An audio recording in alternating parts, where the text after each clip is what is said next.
All right, peeps, welcome back to the Chronicles with, I guess, like we were just saying, like our new and additional co-hosts. You know what I mean? There's only so many times that somebody can be on concurrently as a guest. It's just like guest, yeah. you guys are hosts now. You know, yeah. I thought to myself, since the last time that Pet was on the podcast, you've done 2 with me? 3. 2 just with me. Oh, just with you. Yeah. And then, so you did the one with Phats, and then we did the one just ourselves. Mm-hmm. So out of the last 5 or 6, you've been in 3. Out of the last 5 or 6, you've been in 2.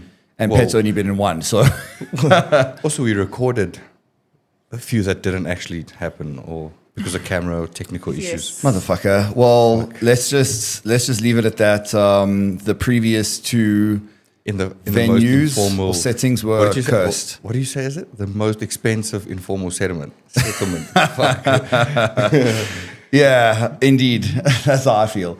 But welcome nothing. To the. You're saying nothing. Staying mute. So yeah, welcome to the new studio, aka my new office, aka Bryanston. Yeah, indeed. In my opinion, a much better office, smaller, more compact, hotter. Or maybe it's just summer now, but yeah, this feels more cozy. Well, this entire place just has better energy. It does. Like, I feel like it's good vibes. Does have better energy, which means better podcasts. Yeah. I feel it's going to be a good one. You had some topics you wanted to discuss beforehand that you mentioned, so yeah, get into them.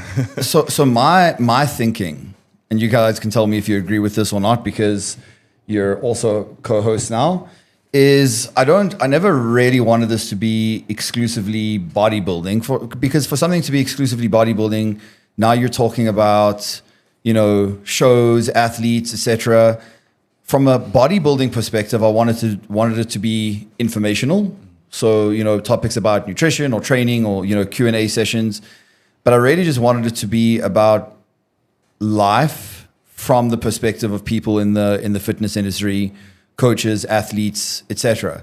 And I was kind of thinking this morning, knowing that we were going to have you on, and I think it's even better that you're on, my love, the weight of expectation.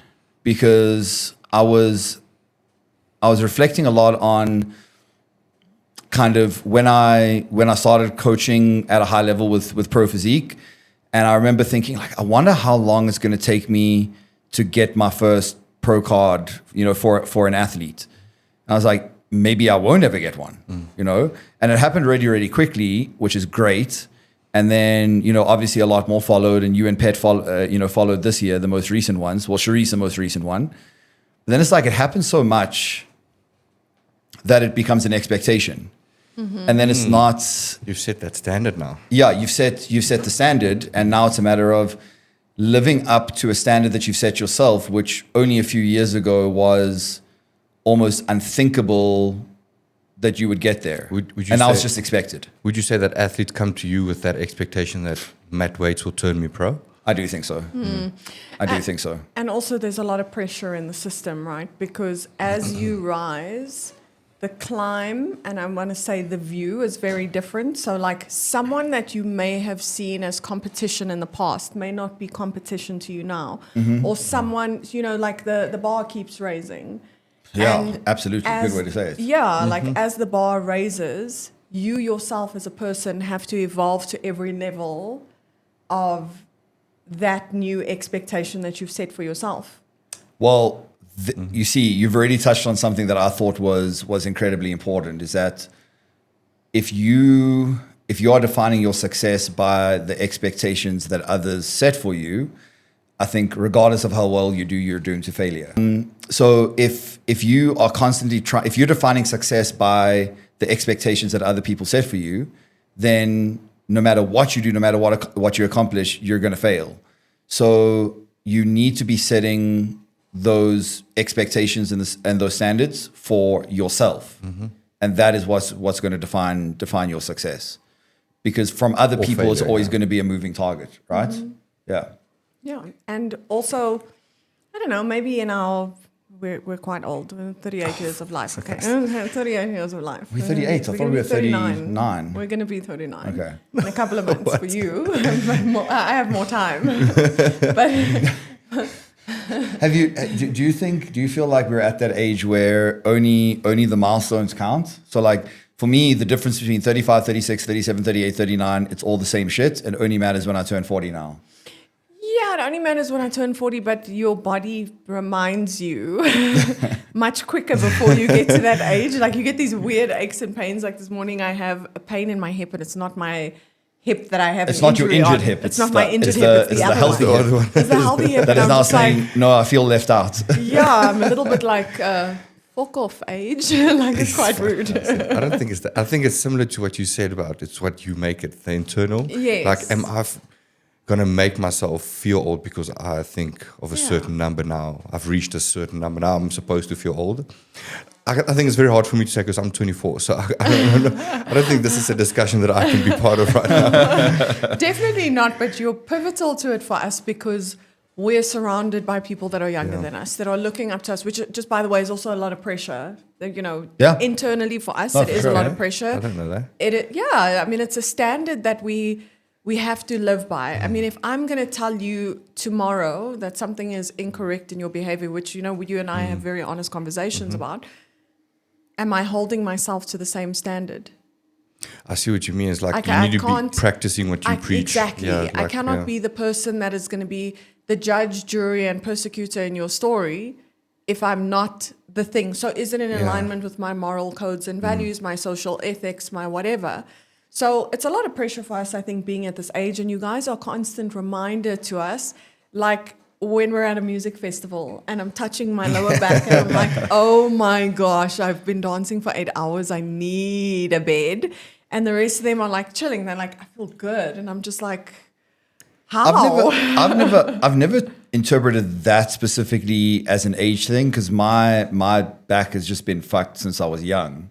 Yeah, but we need a nap before a festival. We definitely need a nap these days. Yeah, dude. We need a nap. Well, that would be great. We never do that. That would be great. We never do, but that's my point. Is like think about the last few festivals. It seems like every single time we do something, there's something else happening that day.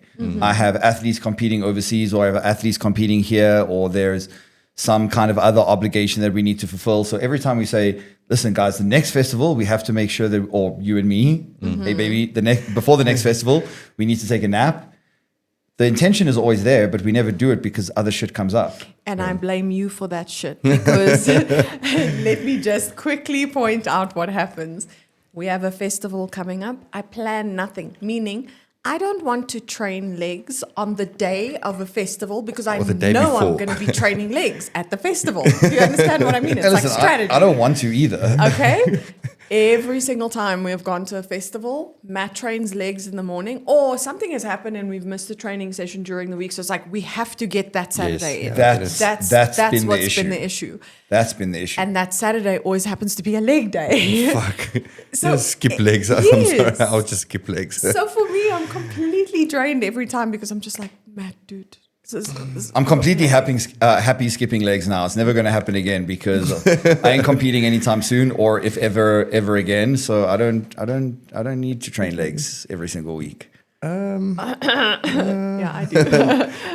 I do. I wasn't born with these genetics. Have you seen Matt's legs? We spoke about Theuns' legs. I know. Yes, I know. Skip legs. You can skip legs, and I think also like when I look at the genetics in his family, so I look at his dad. And I see what his dad looks like. I'm like, yeah, y'all are running some trunks over here. I don't have that. We spoke about that when we did legs a couple of weeks ago.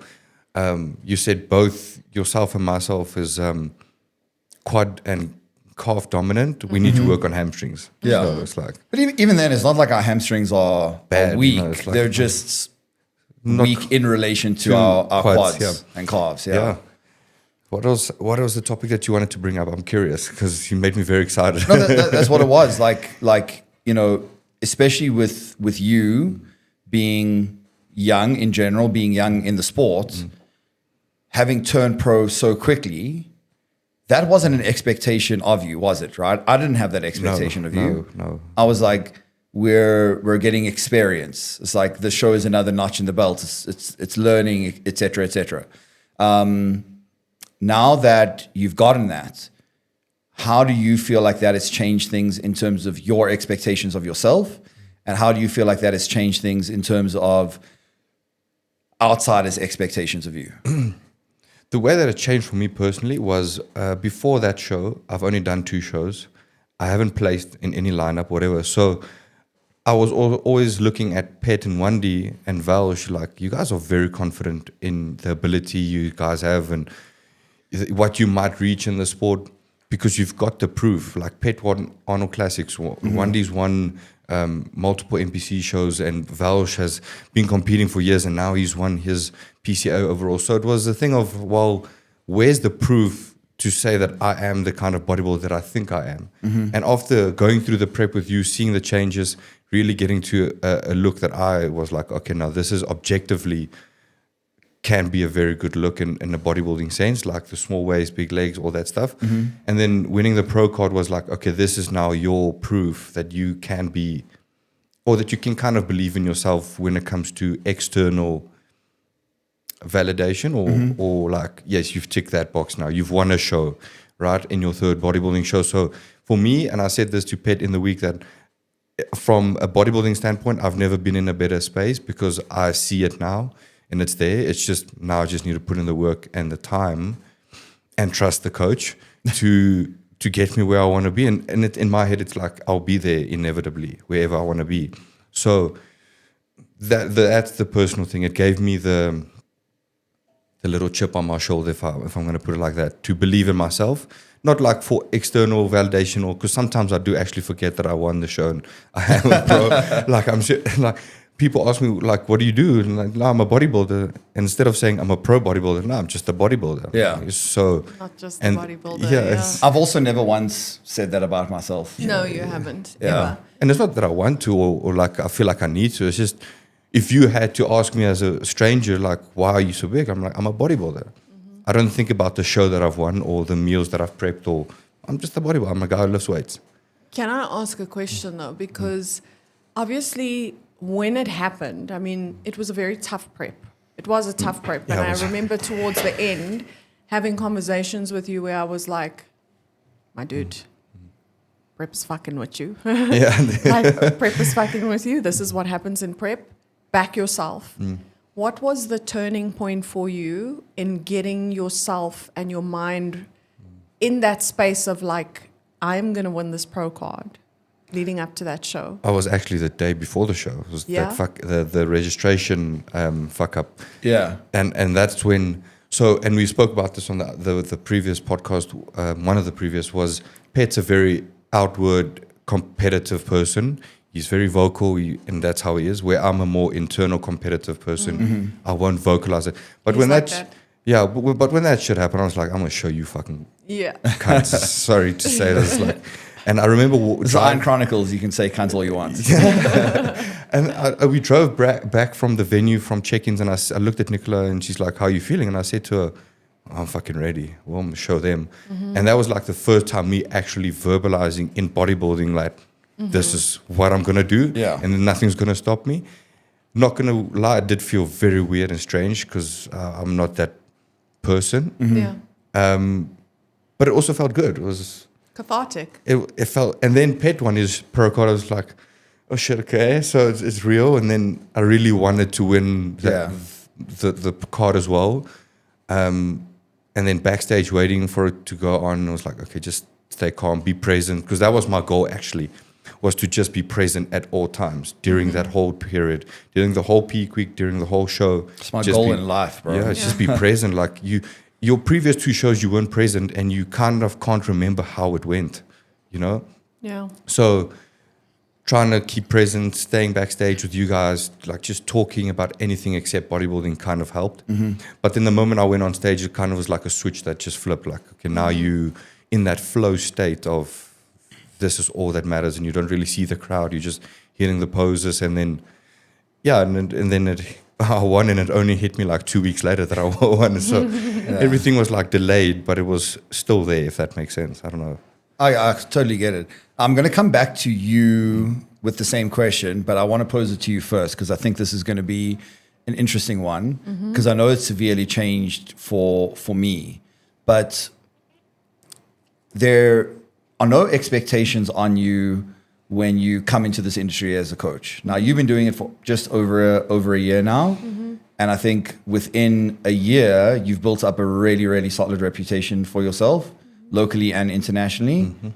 Do you feel like there's more pressure on you externally than ever before, really? Well, this is a difficult question to answer because when I think about where we are in our lives now, there's been a very definitive turning point for me specifically in terms of my own mindset. Talk about that. So I don't know. I feel like I've always carried the weight of other people's expectations and thoughts and feelings because my personality is very much a people pleaser. I do care what people think by nature, and I do, I do want every interaction that I have with everyone to matter. Yeah, to be a good interaction. I never want especially someone the first one. Yes, You know? but even with my friends, every time I see you, I never want you to leave an interaction with me and feel not great. I'm an energy giver. That's my role in life, and I'm very good at it, and I'm very happy to carry that title, even when I don't have energy myself. But in my own headspace, I think something that changed very significantly for me was, I woke up one day and said, I don't know that I care so much about what other people's expectations are of me as a coach. I want to be proud of the work that I'm doing. I want to be invested in the work that I'm doing. I want to give a fuck about every single person that walks in my door and leave them better than I found them. That's my intention, and that's my energy that I put out into the world. And before I have to be honest that coming into this space is very intimidating because it's on social media. So you open yourself up to judgment. You open yourself up to other people's opinions. You open yourself up to an array of what people think you should or shouldn't be doing. Yes. And then I had to place myself in a position and go, well, looking at all of these people that have all of these things to say about me, and it's very real, guys. People will be you'll see people change like this towards you when you kind of start coming into the industry, because now suddenly I'm looking like a threat to some people, which I don't fully understand yet, okay? And I've seen people, I've lost friendships, I've seen people change, I've seen people turn, and I've seen the attitudes that they have towards me. And then I started thinking about it and going, well, if I have achieved X in my life, which is a very illustrious 15-year corporate background and experience, I have injected myself into coaching where I came from the footing of education and knowledge first. And this is always going to be my stance on everything. Yes. I'm not here for fluffy. I'm really here to You're not help just for people. a paycheck. You're here to change people's lives. I'm here, You know? That's my intention, right? And so if I have to look at the noise and the noise of where maybe the not so great perceptions or opinions come towards me, I have to also look at those people and say, what have been your achievements? Are they greater than mine? Do I perceive you to be more powerful, more rich, have a better life than me? I have to go through a series of tick box questions. Are you a better person? Are you a better person like a than me? questionnaire. It's a questionnaire in my head. Yeah. I do literally go through it, because then I go, the opinions of people coming from an industry where a lot of people are not that knowledgeable, Yeah. that a lot of people are that studied, a lot of people don't have degrees behind them in it. And I have to look at that and go, does that make you noise to me? Or am I noisy to you? Yeah. So good. my mindset has changed in that, because I have to look at where the opinion comes from and where the expectation comes from. And if you are greater than me in this life and you are my ideal, like for me, for example, when I look at Paul is aspirational to me in some way from coaching. I look at the same things with you and I'm like, you are aspirational to me in coaching. If you guys gave me your opinions on something, I would take it to heart, because I'd be like, it So comes true. from a place of growth, and it comes from a place of where they don't It's have a place of standard. a place of standing. Yes. So exactly the same thing. If when just from an athlete's standpoint now, if people give me a compliment at a festival or like even like pet notes, like people want to take pictures with him, or when we were at Four West Market literally a couple of weeks ago, this guy coming to us to take pictures. For me, it was like, this is nice. I appreciate you. Thank you. But like, fuck, I don't know.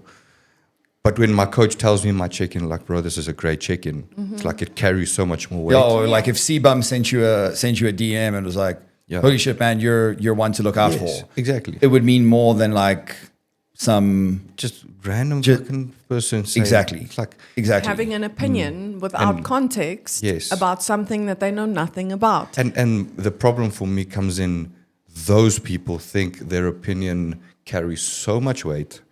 When it is a feather in the sky, it's just like looking at it going. Do you think they do though? You see that? Because I mean, you know, when I asked that question, this was ultimately kind of where I was, you know, leading you towards is I read you that the thing that I posted on my story this morning. Basically, let me see if I can find it here. I conveniently left my phone there without even realizing it. They do want to give their opinion because in that way they feel relevant. They do want to give it. I just wonder if they really think that it's worth that much. So it's a quote from Joe Rogan. It says, "Haters are all failures. It's 100% across the board. No one who is truly brilliant at anything is a hater." And then the next slide says, "Hate is just admiration hiding behind cowardice." Yeah. So those opinions of, you know, people that are less successful than you as an athlete, the opinions of people that are less successful as you as a coach, or less charismatic and whatever the case is on social media, do you think that they think their opinion matters, or do you think it's actually just blind hatred from jealousy? That It's that and ego. Oh yeah. So it's that mixed with their ego of, if I say this or give this opinion about somebody that's high or done more than me, I feel some relevance and my ego is then satisfied, if that makes sense. Well, it ties to self-awareness. Yeah, this is true. If you don't have self-awareness in terms of where you are in your life and where you're going, it's very easy to have an opinion, and it's very easy to give your opinion freely. We were having this conversation today about people in glass houses, right?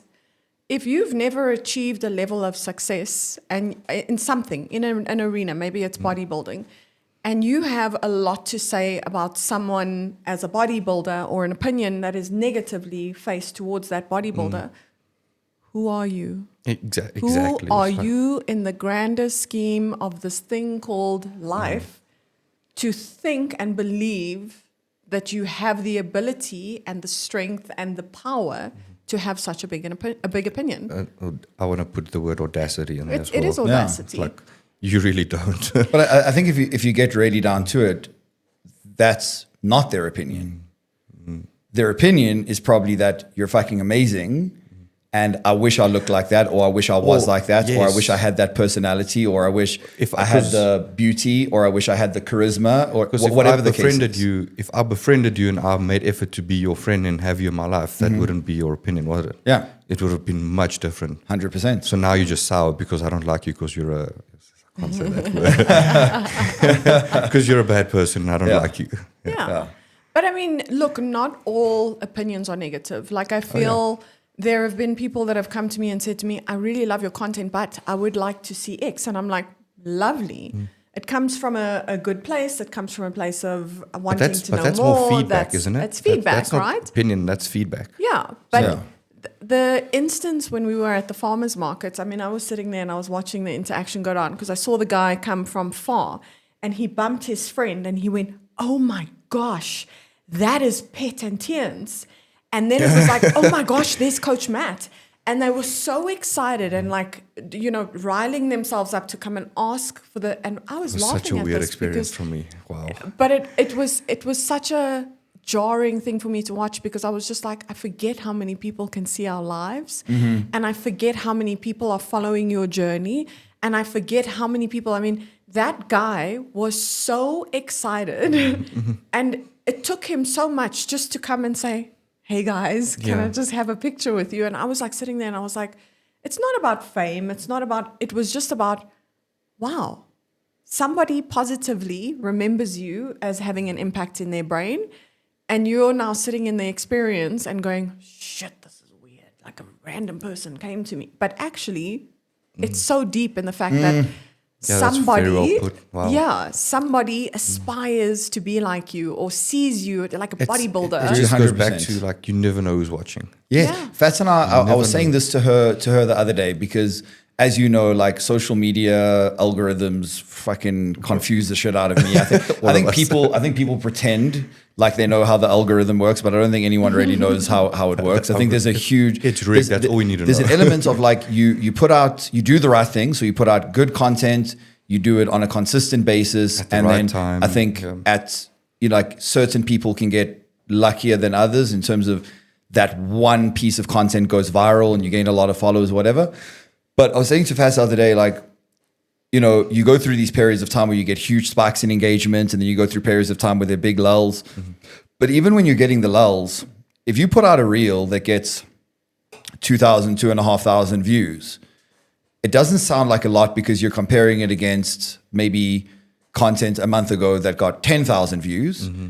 But 2,500 people seeing, if you imagine standing on a stage speaking in front of 2,500 people, that's a lot of fucking people. Perspective, eh? And even if you affect 1% of the people that watch that, that's a huge amount of people to have an impact on. Mm-hmm. So I'm trying to change my perspective from I'm trying to get the most amounts of views to I'm trying to have the most amount of impact regardless of the number of people that see it. Yeah. You know? That's very well put. And also, you know, there's something interesting about content and people in general. I mean, if you think about yourself scrolling on social media, you don't like everything that you do actually resonate with. Mm. So, So for me, it happens quite frequently where someone will say to me, oh my gosh, that post that you made about perimenopause changed my life. And I go back to the post and I check and that person didn't like it. I'm like, my dude, you just told me this thing. And I feel so proud in my work at the moment that you're saying it to me. But when I made the post, I didn't feel proud because I was like, oh, that's not going to it's not getting traction, you know? It's not going to hit. It's not getting any traction. And I tell him all the time, like multiple people reach out to me and they're like, listen, I've had an issue with my hormones and I saw this thing that you made 6 months ago. I'm like, my dude, you didn't like it. Why did you like it? Yeah, I'm here sitting thinking people are not engaging or gathering value from what I'm doing. But actually, here you are having this conversation with me. And I'm like, damn. So I don't think there's an answer to that. It's so weird. I have a theory about that. I think that when you're, let's say, not, I want to say an influencer. I hate that term. Yeah. I think when you don't have influence in a particular arena and you're just posting, let's say, personal content, your friends and your family, whatever, are going to like it. So you're going to get a good percentage, like a good engagement rate. Mm-hmm. And then I think you're in this gray area for a long time where you are influential within a certain niche, whether it be fitness or anything else. And people don't know you well enough yet to just be liking and commenting on your stuff like you're a celebrity. Because, you know, if it's Dr. Mike or if it's C-Bum or whatever the case is, people comment on it like they know them because they've been so intrinsically involved in their journeys by watching everything on YouTube and Instagram for years and years and years. But before you get to that point, it's like you're just in the public's eye enough and just have enough influence to be like, I want to see your stuff, I want to keep up to it, but I feel weird commenting because I don't know you. You're in that gray area between like just regular civilian and influential in a certain space. But then when you eventually, because when it will happen, when we inevitably blow up, it's like, okay, but I followed this person since the beginning. Right? As then that you comes see, part. that's the thing. I don't know. Do you think it's inevitable that's gonna happen? It's inevitable. Look at your athletes, just from a coaching perspective. I think it's likely, but I do think there is an element of luck with social media.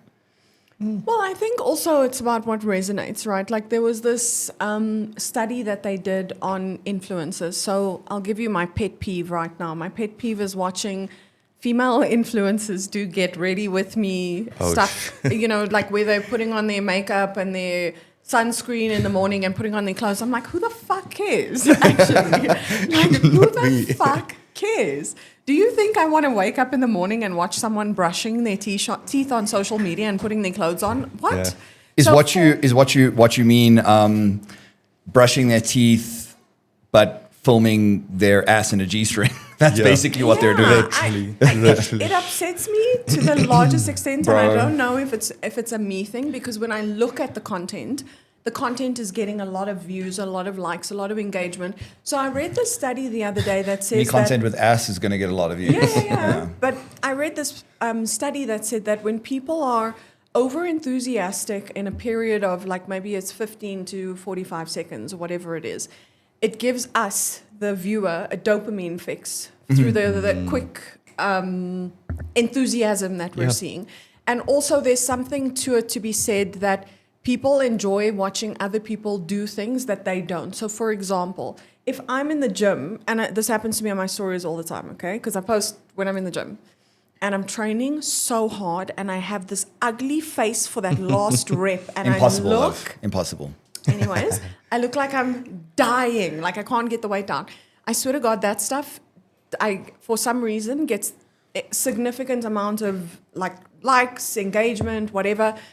But people, us human beings, enjoy seeing people do things that we are not currently doing. So if I am watching someone get a maca latte, whatever. I don't fucking drink those things. But anyways, if I'm watching somebody do that and spending their time and filming and they're going to the gym, and it makes the lifestyle look very attractive from the outside because we're not doing it currently. So there's also something to be said in that, one, it has to resonate with you. So it's like, oh, cute. I like this girl. I'm following her. I'll watch her put her makeup on every day in the mirror. As fucking boring as that is. And then part two of it is she's also doing something that I'm not currently doing in my life.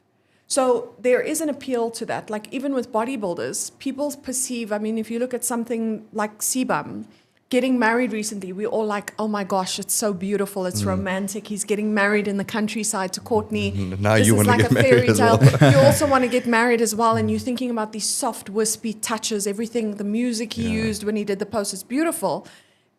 Courtney was pregnant at the same time. It was a difficult wedding for them, actually. We didn't know that. Yeah. But it Bro, came out those babies better be afterwards. bodybuilders. Those babies are going to be, they have no choice. Those babies better be Two bodybuilders. Olympians in one My household. God. They better be. God damn. I will be so mad if one of them is obese. Like Schwarzenegger's child.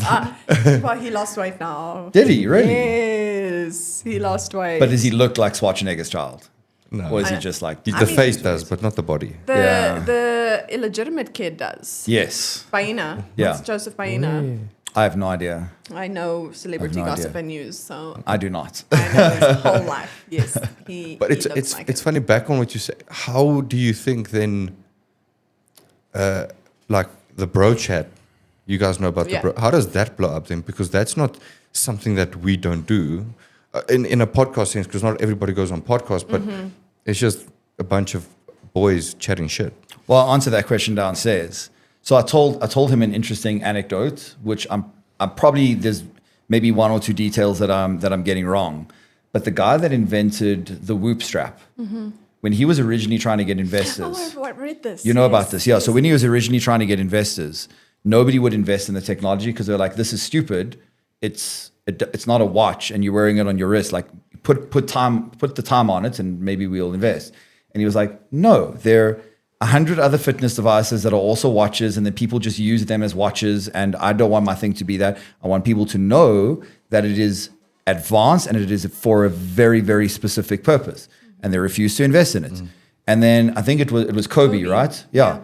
Kobe bought one, unbeknownst to the owner of this company, wore it while he was playing a game and was speaking about it after the game, because somebody was like, what the fuck are you wearing? And of course, he blew up. And the premise of the whatever I was reading, it was a book or an article or something, was that if you are doing something that is very, very niche, stick to your guns, even when like at large people are saying, oh no, but it's stupid, do this, do that, to make it more mainstream. Yeah. Stick to your guns and make it niche, because if you find the right audience, it will blow up. And I think that's what's happening, because the Bro Chat, that is a bodybuilding podcast, Yeah, and it is bodybuilding specific, and bodybuilders watch it.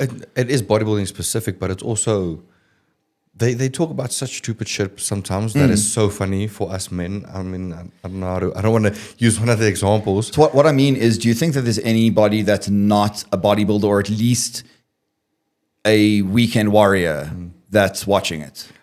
No, probably not. Yeah. So, I mean, I didn't know this. I only heard this in the recent episode, is that the podcast has been around for like 5-6 years. I didn't even know that. Yeah. Right. So it's very similar to what you're saying. Like, Fuad just stick to his guns because he enjoyed wanting to chat more regularly to his friends. And that's literally just what happened. So that's actually what I wanted to point on, because you're saying it's something that people are not doing. Okay, fine.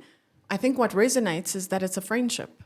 It's a friendship so in close. bodybuilding. So if you, for example, had to do this road, which you have before, you've competed in bodybuilding before, but you never had a pet with you. The journey was different. Wow. So Very. as a single bodybuilder that was going through the industry, now knowing what that feels like to have that friendship, you now know, and you're looking at them and going, this is the kind of space that I want to be in, because it's 4 guys obsessed with the same thing, with the same drive, and they're just chatting, but they are friends. I mean, you put it so perfectly. That is So perfect. That is actually fucking spot on. It's either I identify with this because I also have my own bros that I have the same kind of conversations true. with, Or I crave it. I want that. I crave it. This is what I want. I crave It's it. literally that. I mean, Yeah. that's why I think fitness influencers, especially females in the space, do incredibly well, because it's something that normal people are not doing. They're not finding the time to live this glamorous, picturesque life, running around all day, wearing gym clothes all day. It is attractive to someone that they have freedom. It is attractive to someone that they are eating things on camera that person is now on diet and they're trying to achieve. It is attractive that this person has a physique that they don't have. And it is attractive that person, the influencer, makes it look easy and attainable. That's why fitness influencers do so well, and people watch their fucking Get Ready With Me videos. I hate them. But it is true. That's so It true. is true. Yeah. So now knowing what you know in this bodybuilding journey, and knowing how difficult prep was, and knowing what it feels like to be a pro, what's next? Well, I look to him for that, because like No. Before like, the coach's what ambition. well, I don't think I've told him this, but I want to be making the kind of improvements in however long this off season is, that when we come back, it's like, okay, let's just hop on cross to that side and just get that pro card real quick. That's my goal. It's like, doesn't matter if it's like 2 or 3 years.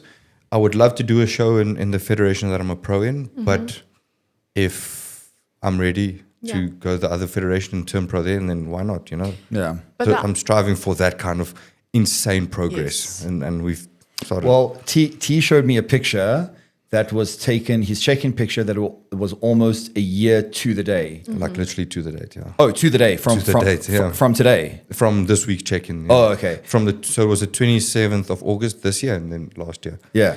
He looks like a child in his from last year. It looks like I don't know, 17 years old to like 25 years old in terms of like his obviously Progression. his structure has changed. He's developed a lot of muscle, but it's just like the maturity of his physique. It's just like so much more man. Like Yeah, do you know what I mean? It's like looking at Pet when he Yes, competed yes. previously versus Pet now. Yes. I mean, Pet's like a man. Like I Yeah, even said to man. him the other day, you need to stop being so soft and sweet in your face, because it's very jarring versus your actual physical Body, yeah. physique.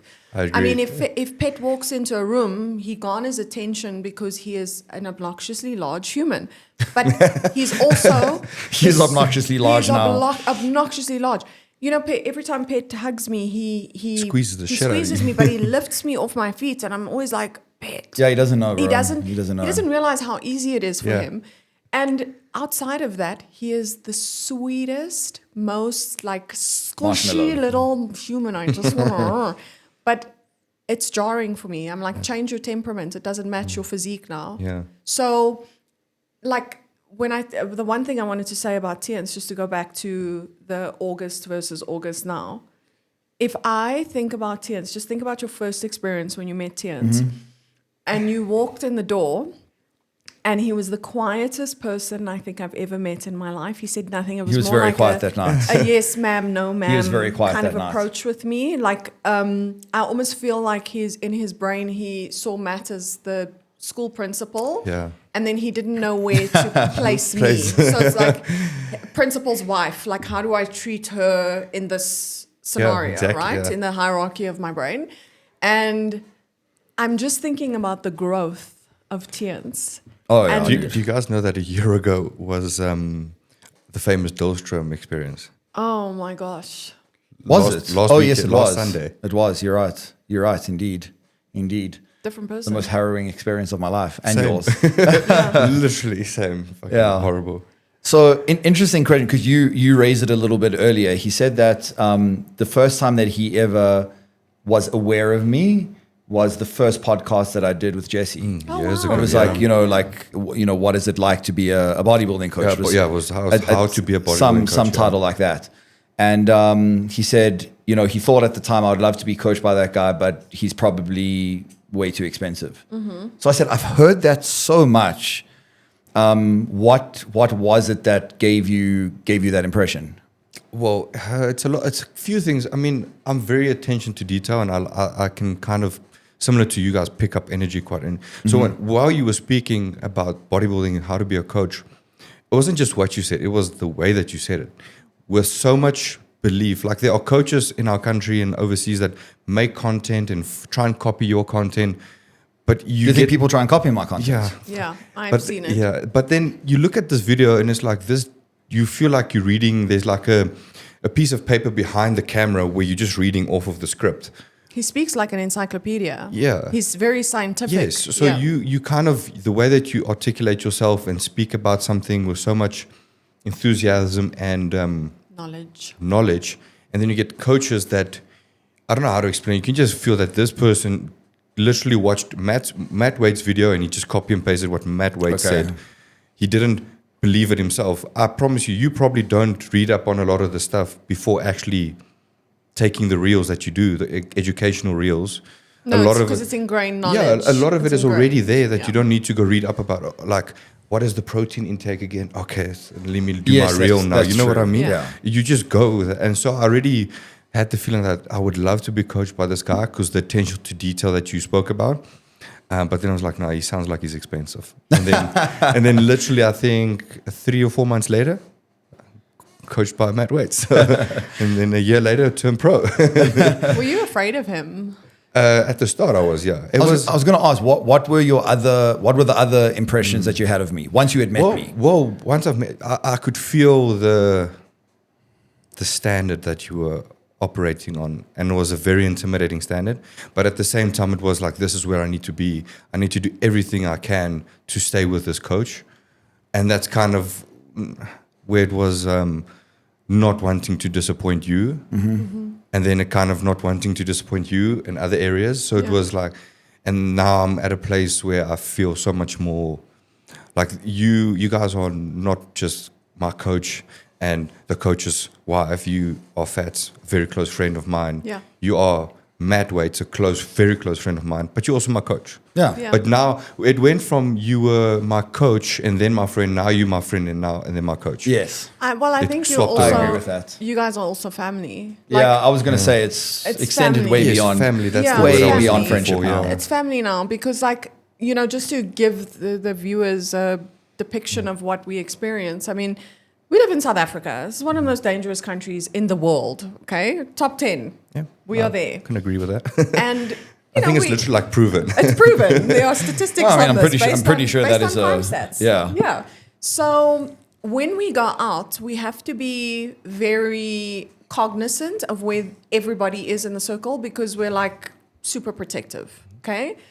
My experience has been I would go to a music festival. I'm a female, okay? Now I need to go to the bathroom. I need to go to the bar. I need to walk around. I need to do things. Yeah. And Matt will go, I need to go to the bathroom. Theuns. And he looks at you and me, and we all... It's like he doesn't say anything, yes. but I know. And, Yes. and that kind of... It's protective. Wow, it's just like I don't know how to put it into words. But that's what I was going to so say. Grateful. It's that protective Yeah. element that I feel in a Yeah. family. Because for me personally, I mean, I'm walking around. Nicola's there with her boyfriend. They're having a good time. If something happens and I turn around and I look at Theuns, which it has happened. Which Yeah. has happened. It has happened where somebody like put their arm around me at a festival, and the first thing I did was look at Theuns because I was like, and he saw my face. This is how we engage and operate now. It's gone far beyond coaching. It's gone far beyond friendship. Yes. Now I think the levels it's- of now it's kind of like I said, it was a coach, then a friend. Now it's a friend. It's kind of like you can actually say it's family, friend, then coach. Yeah. Because the coaching and the bodybuilding, it's like an engine that runs itself. Like you don't have to worry about that. It is at engine. this Yeah. point. Right? It is at this point. Check in, follow the plan, but then it's like all the fun shit we get to do outside of this. Like we DJing now, and Yes. Phats was also DJing. I don't know what's going on there, but I quit. I retired early. retired early. So now we did our first set the other day, and it was just like I said to Nicola, I really enjoyed that. I want to take it more seriously so I can be on Matt's level, so that we can have a fucking great set. You know, Yes. like start doing proper shit together and I would love to do like back-to-back stuff. lit, bro. Because you know, like things aren't as fun when done in isolation. No, nothing is. And like, even if I have to take it a step further, because yes, there's bodybuilding, yes, there's friendship, yes, there's DJing, like you guys are doing all these different activities, but we're also like counseling each other. Oh, Yeah. We're also yes, counseling each other. I've had definitely. days where like it hasn't been great, and I've also phoned you. I've been like, "What's up?" I mean, like, you literally got me through week 3, 4 weeks out and 3 weeks out of my prep. It was Yeah. because Matt was like, buddy, I need you to grind on your teeth here. And me being myself, not speaking about going through that. Also, Pet being a little bitch crying. I was like, fuck you, I'm not crying. You calling me literally got me through those 2 weeks. And She's it's funny- she's a good one, eh? She's a good one. keeper. She's a fucking good one. And it's funny, me and Pet trained legs yesterday, and we actually did speak about this. I got off of a machine, I made like this funny remark, and Pet started laughing, and he said, you know, bro, Was it about him being in board shorts? no, not this time, maybe Okay. next time. Maybe next time. And he said to me, you know, bro, I really do love you. And it's like, oh, thank you, bro, I love you too. And he's like, no, you're not hearing me. Yeah. And then he went on to say that I've never bonded with someone so close that quickly. Because I remember the first time I saw Pet, it was just after I joined you, and that video of him on his Instagram where he does the Christmas tree when he was shredded. Yeah. And I remember looking on it at home on Instagram and showing Nicola, and I'm like, I can take this guy. That was the Friday. That Saturday, I see him in person for the first time. Yeah. Tell Nicola I can't take this guy. I can't take this guy now. And I told him that yesterday, and he didn't know, and he couldn't stop laughing. and he's competitive just by And he's It's competitive. super Bro, competitive. I love all these stories because Welsh and De Uren used to hate on Pet on Instagram and be like, that motherfucker's not natural. He's not please. natural, You know? And then when he wasn't natty, it was like, told you. And then when he became not natural, they were like, He just fucking blew up, Fuck. like, oh. He definitely was natural. And then we spoke about how a relationship can grow in such a short period of time when there is equally, how can I say phrase this, like the effort and work put into a relationship comes from both sides equally Meet as in the middle, strong, right? And then I just realized, like, that guy, I would fucking do anything for that guy to get his card at the end of this year. Like, All Bro, of us. fuck that. Such a- My it's inevitable. head is like, I want you on the Olympia stage in 2 years. That's time. why I bought him that hat. Yeah. That's why I was on Temu and I look at this hat. I'm like, I want to get one for myself, but it's like, it's gonna be. But Pet needs one. It's part of his manifestation It's journey like- now. And I yeah. think it's part of all of our manifestation journeys for him. But it's just like, what a blessing. Just think about the timing of the universe. What a blessing that Pet came to you. Well, you DM Pet, okay? Yeah, But dude. you One DM of Pet, the you only took- times you I've took ever a done chance. that. Yeah? One of the only Took a times. chance because you would never DM anyone. You DM'd him and you were like, I think you should come over. And Pet, on the other side, like we hear the stories now, years later, of him celebrating and going, oh my gosh, Matt just asked me if I want to get coached by him. And he was so I'm getting excited. goosebumps, yeah. And just think about that. The universe's timing of all of us meeting and becoming what we are now. And, you know, it's pretty fucking crazy It's when pretty you think special. about it. It's really, really pretty special. It is. It's also the stuff outside of bodybuilding, not just the positive stuff, but the hard shit we've all gone through in each other's lives, you know? And we take on a lot of that from each other. Yeah. And that's how I know, like, this shit is forever. Like, this is real shit, because taking on the emotions that we did, or like, I'm going to speak for myself, that I did during a lot of the stuff this year and last year, is like, I really fucking do love these people and I would do anything for them. Yes, we know. You We took know, you've leave proven off this. work to help us move clothes and run up and down the stairs 40 times Yeah. and did not complain once. Only at the end when I was like, oh my gosh, I'm so tired. He was like, yeah. Like, moving around 103 kilograms It's is like, Bro, it's not easy.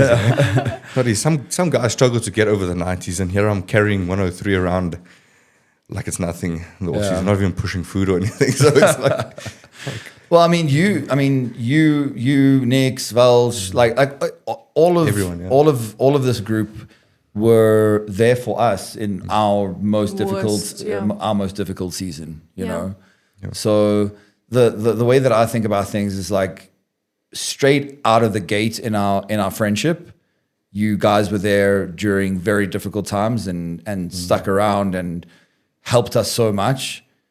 If it's only up from here. yeah. So I think going back to that question was, I remember you asking me at that training session a week after I joined, do you want to come over to our place? We're celebrating Craig's birthday.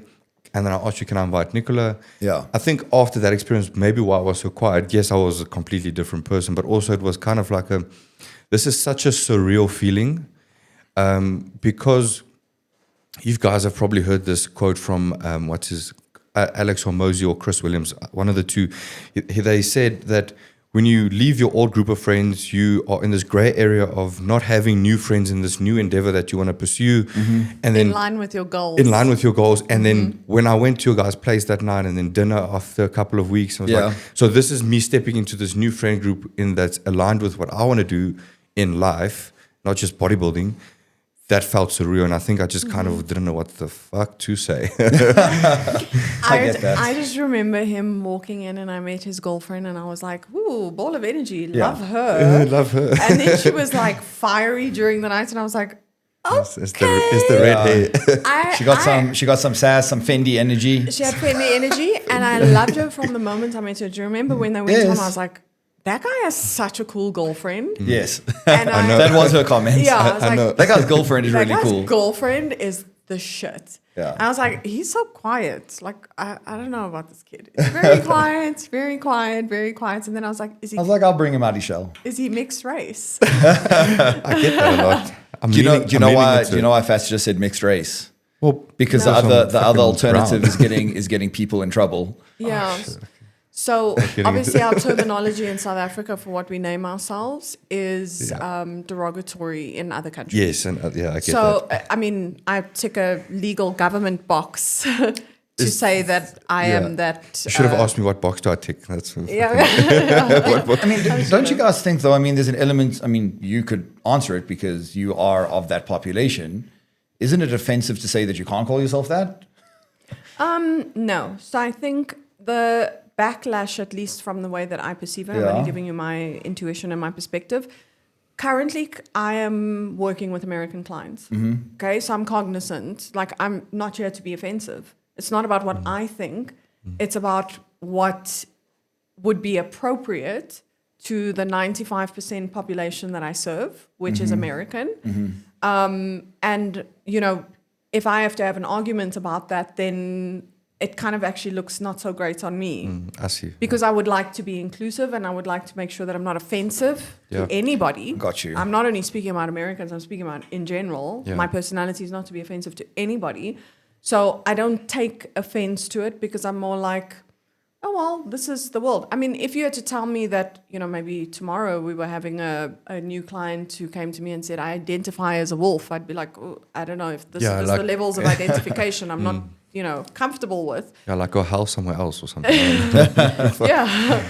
But I think in this context, it's okay for me to be, or to not have an opinion about it, because my intention is to not be offensive to anyone. No, absolutely. I think, we could talk about this topic and it would probably be a 6-hour podcast unto itself. But I think what I'm trying to say is that it kind of shows that the power of language is so vast, and where one word can be a slur to a certain people or a certain person, it can be a source of pride to another group of people or another person, based on the context and based on where you were raised and the connotation of that. The connotation is agree. important. I mean, Pet named it perfectly for me once, where he said to me, when it comes to race, if something has been used in the format of oppression, it generally shouldn't be used in public. And I agree with that. Like, I don't want to oppress anybody. We're all about empowerment in this space. That's very, very true. Yeah. I would think there is power in using words like that have been used to oppress historically in a non-oppressive way, because it takes the power away from them and gives you the power. Yeah. In a sense. I know, but I think culturally right now, if we know that something is offensive, stay away from what is offensive. Or just like a sensitive topic in general. Yeah, like I try and avoid those kind of things, because it's like, I respect yours, but let's just not talk about it. Let's talk about something else. Yeah, it is what it is. Yeah. I've got a topic here that I want to ask both of you, and it's the importance of like mentors and like brotherhoods and then sisterhoods and like those kind of deep relationships, and then like how people might, if they want to have what we have, like build the relationships that we have, not only as a coach and athlete, but personal. What would you guys advise? Like, what is the importance of the mentors and brotherhood and the relationships? I think the first thing is that you can't develop incredibly deep and meaningful relationships if you don't already know yourself very well. I think you have to know yourself really well, because if you're not honest with yourself and you don't know your strengths and your weaknesses and your flaws and all that kind of stuff, nobody else is going to be able to know you well either, and then you can't connect with them on a deep level. And I think it also requires the strength of being very vulnerable, because the way that we got close is by going through difficult times and sharing difficult truths about ourselves and accepting those things about each other. Very true. What do you think? So for me, it's a little bit larger. I feel like any friendship is mirroring of a relationship. So when you're about to get into a relationship, you look for commonality in terms of what are your core values, what are your morals, what are your ethics. Those are things that are ingrained in you. Your non-negotiables. Your like non-negotiables, you said. exactly. For me personally, I mean, I look around me sometimes and I'm very proud of the friendship group that we have, because I at least know at the very core those important things that are in alignment with my morals and ethics and values are there. And I'm sure we all look around us and we've all got people in our lives that we don't like, or people that we know that we don't like. I definitely don't like a lot of people. Yeah, I know. I've seen your elbow in their face, and in those cases, Every vlog, every podcast, It just comes up. well, and in those cases where I've seen instances, for example, with that particular person, that person needs to be friends with someone whose ethics and morals and values and belief systems are the same as them. So when I see them together, I'm like birds of a feather. That's just like however- how people would say that about us. that is, however, not a friendship, because as we have witnessed firsthand, people like that are friends will turn on each other like that. Well, yeah, we have actual proof of that. Yeah. So yeah, just to go back to what I was saying, I think though that's super important, like core value system 100%. alignment. 100%. And I think if you really want to build a friendship group like the one that we have, our hobbies and interests are very aligned. I mean, the girls are not bodybuilders, but you know, for the most part, we're all fit. We're tracking macros. We have the same. Not just, can I just add to the women in our group is that the one thing that you all have in common is you guys are literally like the rock and the foundation of every man that is the success that he has in our group. We know that. Dude, Look at Matt, look You at better Pet, look at fucking know myself, that. look at Pet. you better fucking know We know that. that. So, and it takes very strong women to deal with Yes. our shit. I'm just going to put it like Well, that. I think in bodybuilding, like if I have to, this has been the one thing that I've always said with Matt is that sometimes we've had experiences where somebody is single in the group and they're looking for a girlfriend, and I always get involved and I'm like, let me, Yeah. At least filter. filter through the women that are coming in here purely because I want to know, do you have the agility to be with a bodybuilder? Because you need to be a strong character. You need to have your own identity. You need to have your own business. You need to have your own goals. They don't have to be bodybuilding related, but they have to be not focused on your partner because your Yes. life is not going to revolve around your partner. Yeah. And I've always very strongly lived by this code. And you're right, all of the women in here do have that. None of them are walkovers. They've all got ambitions. They've all got their own thoughts, ideas, like visions of where they want to go. And at the same time, they can also take it because bodybuilding will turn you into a zombie 3 weeks out where you're emotionless and this person is dealing with you and they know, well, this ain't you right now. Yes, I know who I'm dealing with now. So it's a difficult place to be. Like I very much admire women that are with bodybuilders because I know already that you have to be a strong character, but I've also seen the opposite of women who get lost in their partner's success. And it's a very, very scary place for me to watch because I'm a feminist. I love strong women. And I've seen females who don't have their own achievements and their own accomplishments get lost in the bodybuilding life of their partner and they don't have an identity outside of it. Yeah, I can agree. Something that I don't know if it's like just you guys, but me personally, from my experience, was my relationship with Nicola, because she's been with me through all three of my shows. The first two, the preps were so hard, and our relationship was like very thin, like it was like close to breaking. But then one would think you were still learning after 3 shows, and maybe even after 4, 5, 6. But I have to give credit I thought you said to 4, 5, 6. Say- Sorry, I I'm also sorry. heard that. I just Also heard that. I think Patla patla. Yeah. I think the point I'm making is if you are with a coach like Matt, a prep doesn't feel like a prep up until the very end stages. Whereas previously at fucking 8 weeks out, I was like, no, this is not doing it for me. And then, so then we already started having arguments and fighting and this. We didn't argue once during this prep and I turned pro. And it's purely because, yes, it was hard, but it was also not like, I feel like I'm losing my mind kind of hard. Am I making sense? I don't know if I would love to take the credit for that, as in prepping with me is not that hard and I can still get you shredded in condition. But I think that part of it is that. Yeah. Part of it is that we gave you enough time and diet breaks and all that kind of stuff. But I think you had also changed mentally. Yes, no, that's from true. what you The were work, when yeah. you did your previous preps.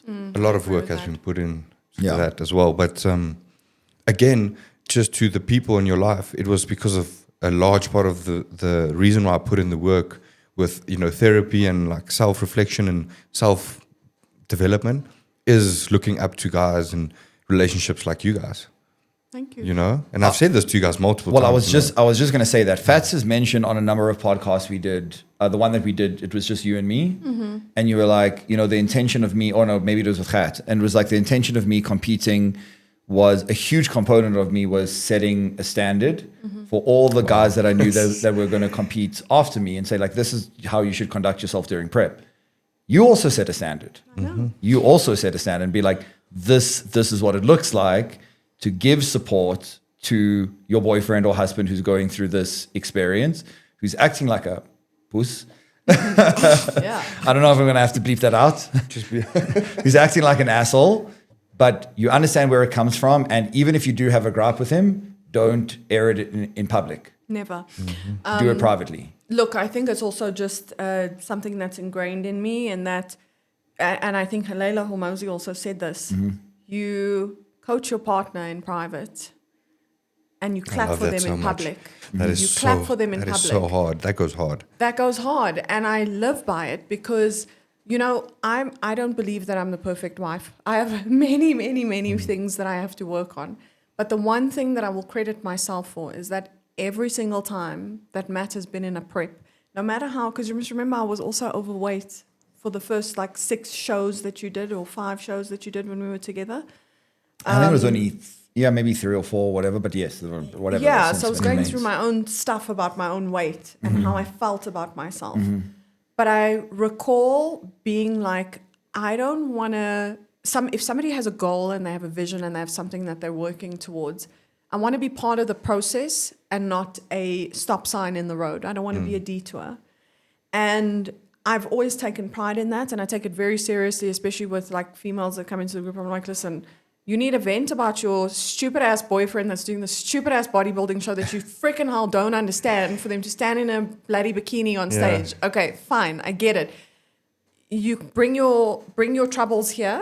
Let's talk about it. Don't take it to him at that time. Yeah. And it's a very difficult thing because you feel like you're alone when your partner is going through all of this. I've and got they're a lot of respect for different that. person. They're a different person. Now you're alone. You don't have because anybody it's like to talk kind to. of your partner's emotions and needs get put on hold for 16 weeks because Yeah. you want to go on stage and not place, you know, Yeah, you want to go. or like wait, place. I don't know. let's put it into perspective. You worked in an off season for maybe 2 years.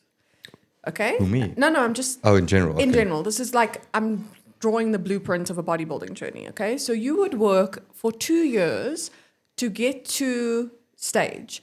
Before you get to stage, you have to go through a 20-week prep. In that 20-week prep, you're going to be an asshole to your partner. Okay, you are not going to prioritize them. Your libido is going to drop too. There's many things that's going to happen in your relationship, but that's not going to be fun. Okay, only for you to stand on stage for 5 minutes. Yeah, exactly. Okay, for Like, 5 minutes. Yeah, it's actually For craziness. 5 minutes in the smallest freaking panty that you own in your cupboard. Oiled up, That's not even you're your oiled colour. Up, you're In wearing Velsh's case, spray and cook. spraying. and like he's wearing my trunks and I was praying cook him. So Okay, it's- just put that into perspective. For you to do this for 5 minutes, and then we still don't get the relief after the show because you have to reverse diet. You still have to do hours and hours of cardio. You feel like trash. You're still not yourself. Your energy levels only come back maybe 3 months after the show where you're, I feel like me, like normal. yeah, you feel okay? fine again, yeah. You feel fine again. And it happens so slowly, you don't even realize when you get to that point. Okay, so in that timeline, it's been 2.5 years that this person, your partner, has been experiencing this with you. Not watching you, experiencing it with you. And at the end of the day, they don't get a trophy. They don't get a massive gesture. They don't get, it's because I love you and I'm here for you and I'm with you. And I feel for every single bodybuilding partner. That's why I say, have a strong identity, have a strong sense of self, have a strong focus in your own life, because Very true. your life cannot, for the next 2.5 years, cannot be about him. You also have to have some joy, because if you're not getting it here, Yeah, where? because you're gonna Where? lose yourself. Exactly. You're going to lose yourself, Yeah. right? So it's a very difficult thing. And I have a lot of respect for bodybuilding wives, but I also have a lot of respect for the bodybuilders like you guys who are cognizant. I mean, I even saw you guys going through prep. I've seen you go through prep. I've seen you go through prep. I've seen Pet go through prep. Cognizant of how many times you've woken up your partner at night and you're like, I feel so bad. I'm going to buy flowers today because I know I kept her up the whole night because I couldn't sleep because y'all was on train. Or I was on train for a very short period of time, and then I was like, fuck no. yeah, the train cough and the aggravation, no thanks. But I've seen that come out in bodybuilders. Yeah. I've seen it come out in, hey, Phats, I'm finishing my show and I really want to do something special for my girl. What do you think about this? There's also consideration from both sides, and you have to respect it, because I sometimes see posts like, when Fuad and all of them are doing their bro chats. I do watch sometimes. Okay, That's I'm so not funny. a bodybuilder, but I would watch. So funny. And I see them. You talking- are 100% a bodybuilder. You're 100% a bodybuilder. Yeah, but this term we need bodybuilding is the sport, and who said it? Yes, it was Dr. Mike. It was Dr. Mike. That is like It's a beauty the pageant. preparing for it, the training, etc., is the sport. The getting on stage is just a pageant. It's a pageant. You're a bodybuilder. Yeah. Yeah. Let's just face it. You're mean, a bodybuilder. No. Are you training for a different endeavor I'm unaware of other than building your body?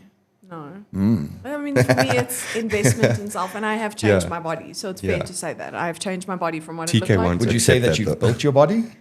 I have built my body indeed. I'm not as hard as TK on Yeah, this. TK won't accept that yeah, shit. TK won't accept it. But Well, it comes down to terminology again. Words are Words, powerful, but they language. can also. I mean, we ultimately shape what they mean to us.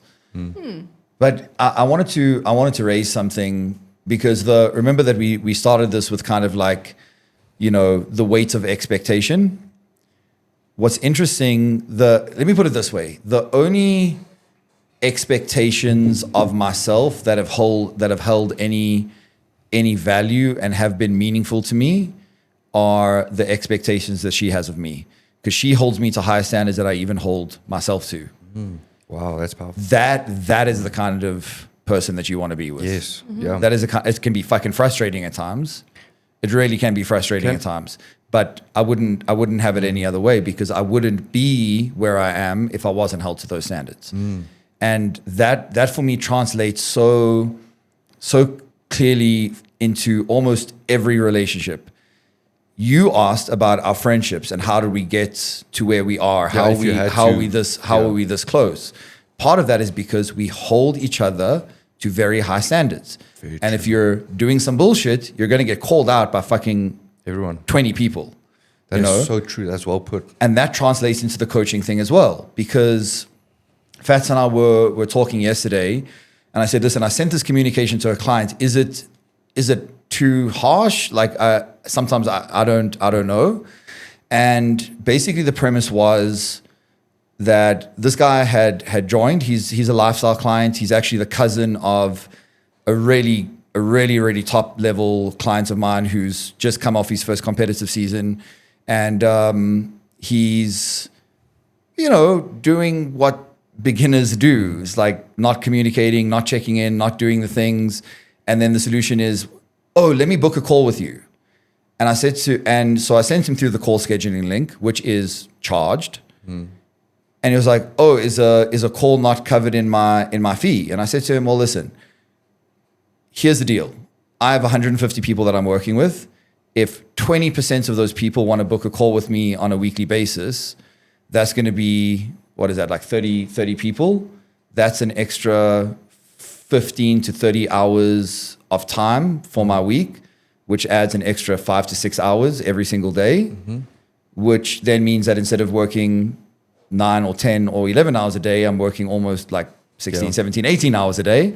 So yes, it is charged, but also you have an expectation that I'm just going to have a call with you when you want it. I have an expectation that you're going to fulfill your obligations that we discussed initially. Open and honest communication, checking in with me on a weekly basis, and doing your best, not being perfect, but doing your best to check the boxes that I've asked you to check. And if you're not fulfilling those obligations, it seems unreasonable to me that I would go out of my way to schedule a call with you that's not part of the package that you're paying for. Because he has 150 other clients that are all doing it. Yes. So if they can all operate within the set procedure, Yeah, exactly. what's the matter? I could Yes. never understand how people miss check-ins. But the point that I'm coming to is this, is that his cousin, 2 days before or 3 days before his show, sent me a WhatsApp and said, can we jump on a call quickly? What was my answer? Fuck yes, immediately. Call me right now. I don't care what I'm doing. Call me right now. Why? Because I will hold each and every person that I work with to the highest possible standard, because you can hold me to the highest possible standard as your coach, and I will meet you there. If you meet me halfway, I will go all the way. Yeah. You know what I mean? But I expect you to hold me to those standards, and I will execute on them. But if you're not fulfilling your side of the deal, why are you expecting me to go over and above? Exactly. Yeah.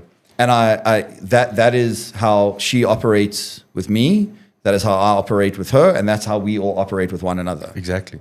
Can I ask? And this is for both of you as well. So, being at the standard that we just spoke about, that you guys are, and that you hold each other to, how do you guys deal with failures at the level? Let's just do coaching now, because like being at the level of coaching that you guys are, when a client, when you feel, first of all, first question is, how do you feel? What do you classify as failure as a coach for yourself?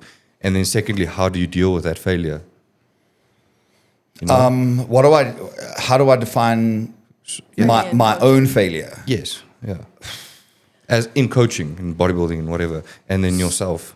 So I can go first if you still want to think about this, because failure to me would be not showing up to my job, giving my everything. That would be a failure to me. If you have hired me for a service and I have not performed, that is a failure. And I came quite close to it actually when Flex passed. Because I wasn't okay in my own personal space, and we were moving house, and there was a lot happening. And I questioned myself constantly, like, am I doing enough? I have 20%, and I'm giving you that 20%, but is this 20% okay for this person that has paid me for something to receive that service? So I don't know the answer to that as to whether or not I failed. And I actually know I do, because none of them left me. That's the answer. None of them left me. You can leave. It's not you understand. If you're not contract, getting, you can leave at any point. So none of them left me, but I also had to be honest with them at the time and say, you know what? I'm just also going to put my cards on the table. My dog passed and I'm not in a great space. So I'm showing up and I'm giving you what you deserve within this experience to the best of my energy capability at this time. Yeah. And in doing that, in that little piece of vulnerability, I still have people, my clients are sending me messages and going, you know, I saw this dog yesterday and it reminded me of yours. So I just wanted to send you this picture because I was thinking of you. And that moment changed things for me personally, because I was like, oh, as a coach, I can't be vulnerable with people and let them know when something's wrong in my life. I very much struggle with that, yeah. Yeah. But I can understand why you don't want to. Of course. Because it's a lot. Like, you also don't want 150 clients messaging you, are you okay, are you okay? Yeah. Failure, I mean, I think very similar to Phats. Failure to me is like when you send it in. You know what I mean? Like when it's just like you're just ticking a box, you're fulfilling an obligation, you're not giving your 100%. So you won't measure failure if somebody doesn't reach a certain look or no, a because certain show, or like it's more an internal thing of, if I don't show up with the love and passion that I started with, that is failure. So it's a more internal than a more like than a fucking I didn't peak Theuns correctly or shit like that. No, because I'll 100% you do have. And I will continue to have. I will continue to have those things. But those aren't failures, because you only get to the next level. You only get to, like, you know, beginner, intermediate, advanced, fucking expert, fucking God mode when you do fuck stuff up, and then you learn from it. Yeah. So the failure would be like sending it in and just not giving it your 100%, or not learning from the fuck ups that you make. You know, a mistake is not a failure. It's only a failure if you don't learn something from it, you know? So yeah. And I mean, then I think there's the other element. This is the one that I struggle with, and I find it difficult to define. Did you watch the latest YouTube video that I put out? Why a certain percentage of athletes quit and not reach. Yeah. So that's about the client journey, and I was doing a lot of research on that, and it started my research started for a completely different reason, but it was amazing to me to read the statistics that like, you know, something like 70 to 80% of people that start the process, even with a coach, with that accountability, never get to what their original goal was. And I was like, now that I think about it, I'm like, I can see why that would happen. I think my success rate is a little bit better than that, but maybe not substantially, maybe 10 to 15% more. But it's what I've struggled with from the beginning, and I'm still struggling with it, and I think you struggle with it as well, is where do you draw that line, or how do you define your success or your failure versus somebody else's success or failure, even if you want to call it that? If you've given it 100%, you've done everything for that person that you can do, you've tried to reason with them in every way that you can, giving them every little bit of knowledge that they can, and they're still not applying themselves in the way that they should to achieve those goals. Sometimes it feels like, sometimes I'm like, am I not communicating correctly? Like, am I saying things in a way that you're not understanding? Because I feel like you're a smart person, you're, you know, qualified, you're successful, you know, are successful in a corporate career, in a, you know, finance or this industry or that industry, you're intelligent, you're successful. Surely you're understanding this basic concept of like, if I ask you to eat 250 grams of carbs a day, that doesn't mean eat 700. Where is the gap here? And the thing I believe about high achievers, and I believe that everyone sitting in this room right now is a high achiever, is you're always going to put that accountability on yourself. What could I have done differently or have done better to get that person to, you know, meet this task or do this specific thing? Yeah. I struggle with that. Okay. Because I still to this day take it almost as like a personal offense. Yes, like you take that onto yourself. That's kind of like. Can I ask another question? It might be a bit deep if you don't want to answer it. I love deep questions. You spoke about the identity that the identity that bodybuilding wives or girlfriends need to have on themselves. So could I ask, what do you guys, like, who are you guys without coaching and bodybuilding?